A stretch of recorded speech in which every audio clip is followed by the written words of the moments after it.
కడప మహానాడు రాయలసీమ చరిత్రలో నిలిచిపోతుందని జిల్లా ఇన్ఛార్జ్ రెడ్డప్ప గారి శ్రీనివాసరెడ్డి అన్నారు. కడప జిల్లా టీడీపీ అడ్డాగా మారుతుందని అంటున్న జిల్లా ఇన్ఛార్జ్ రెడ్డప్ప గారి శ్రీనివాసరెడ్డితో మా ప్రతినిధి వాసు ఫేస్ టు ఫేస్.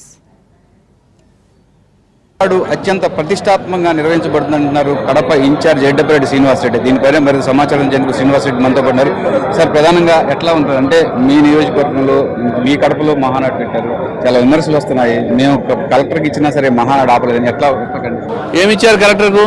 ప్రతిపక్షం వాళ్ళు మహానాడు అసలు ఇక్కడ పెట్టద్దన్నారు. వాళ్ళకి ఏం సంబంధం? మా పార్టీ కార్యక్రమం మేము చేసుకుంటాం. ప్రతిపక్షానికి ఏం సంబంధం? ఇది వాళ్ళు ఎవరు చెప్పేదానికి? మా కార్యక్రమాలు మేము చేసుకుంటాం. మహానాడు ఎలా ఉండిపోతుంది? మొదటి రోజు చూస్తున్నారు మీరు, పార్టీ సంస్థాగతం మీద తీర్మానాలు జరుగుతున్నాయి. కొత్త సంస్కరణలు కూడా యువనేత నారా లోకేష్ గారు తీసుకొచ్చారు. దాని మీద పూర్తిస్థాయి చర్చ జరుగుతుంది. ఖచ్చితంగా ఆయన ప్రవేశపెట్టిన ప్రతి తీర్మానం కూడా ఆమోదయోగ్యంగా ప్రతి ఒక్కరూ ఏకాభిప్రాయంతో ఆమోదం అవుతాయి. రాయలసీమలో మహానాడు పెట్టడానికి ప్రధాన కారణం 52 సీట్లలో 45 సీట్లు కూటమి పార్టీలు గెలుచుకున్నాయి. రాయలసీమలో కడపలో 10 సీట్లలో 7 సీట్లు గెలిచాం. ఇక్కడ ప్రజలు ఆదరించారు, గెలిపించారు, మ్యాసివ్ మ్యాండేట్ ఇచ్చారు.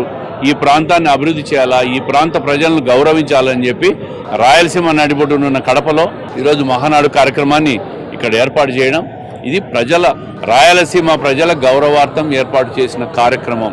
ఏం చెప్పబోతున్నారు? మాకు రాయలసీమ కడపలో మహానాడు ద్వారా ప్రజలకు ఎటువంటి సంకేతాలు ఇవ్వబోతున్నారు? దాదాపు సంవత్సరం అయితే ప్రభుత్వం ఏర్పడి ఈ సంవత్సర కాలంలో పార్టీ ఏమేం కార్యక్రమాలు మొదలుపెట్టింది, భవిష్యత్తులో ఏం చేయబోతున్నాం, గత 5 సంవత్సరాల్లో రాష్ట్ర వ్యవస్థ ఏ విధంగా నాశనం అయిపోయింది, దీన్ని మళ్ళీ కూడా గాడిలో పెట్టాలంటే ఈ సంవత్సర కాలంలో తీసుకున్న చర్యలు, దీని అన్నిటి మీద రేపు ముఖ్యంగా అభివృద్ధి కార్యక్రమాల మీద, ముఖ్యంగా రాయలసీమ సెంట్రిక్ మీదనే కార్యక్రమాలు జరుగుతాయి. రేపు ఆ సందేశంలో మీరు అందరూ చూస్తారు. రేపు అయితే ఎట్టి పరిస్థితుల్లోనూ కడపలో పెట్టిన మహానాడు అత్యంత ప్రతిష్టాత్మకంగా ఉంటుందన్నారు కడప ఇన్ఛార్జ్ శ్రీనివాసరెడ్డి.